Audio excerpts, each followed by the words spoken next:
going, we don't need roads. Elizabeth, how are you this morning?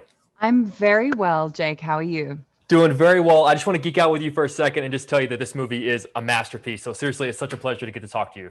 My pleasure. So I will say that whenever the movie was over, not to get into spoilers, one of the first things I thought was Christopher Nolan could make like a trilogy in this world. I feel like there are so many other stories that we haven't explored yet, different directions we can go. Obviously, this film works perfectly on its own, but there's a part of me that thinks like I want him to come back and revisit and sort of see where we're going to go. Has there been any official or unofficial talk about potentially this just being the first of many of these films? You are the first person to ask me that question. And the answer is no. Oh. I wish I had some juicy thing to give you. I don't. But I really agree with you that it could be. It's the scope of it is sort of as broad, the horizon of the film, as it is deep, and there are so many layers to it. So I agree with you. It could go forever. And would it be safe to assume that you would be 100% all in to come back to this world? Yeah, I would not question that. It was Okay, a fair really enough. remarkable. It was a remarkable thing to make. It was a really. I loved playing that role in that world and working with Chris. He's a master, and the way he runs his set is completely unique.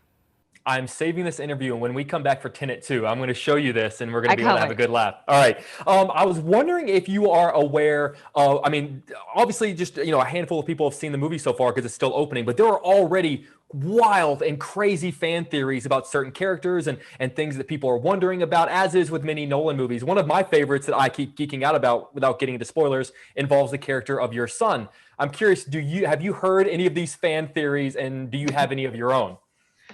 No, I haven't. I avoid the internet. Probably a good move. In general.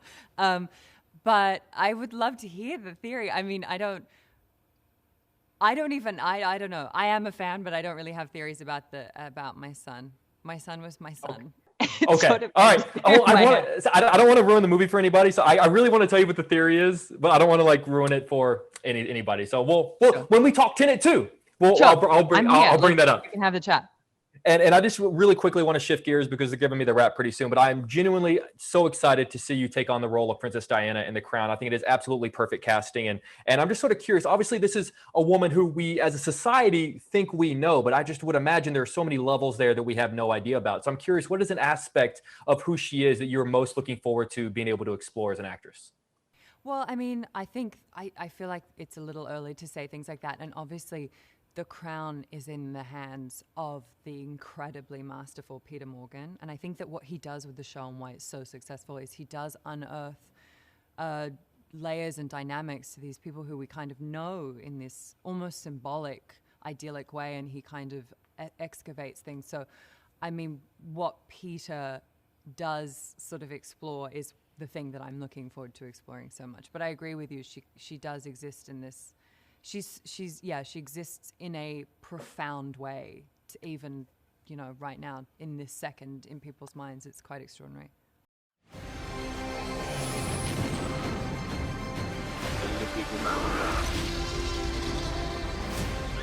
Where we're going, we don't need roads.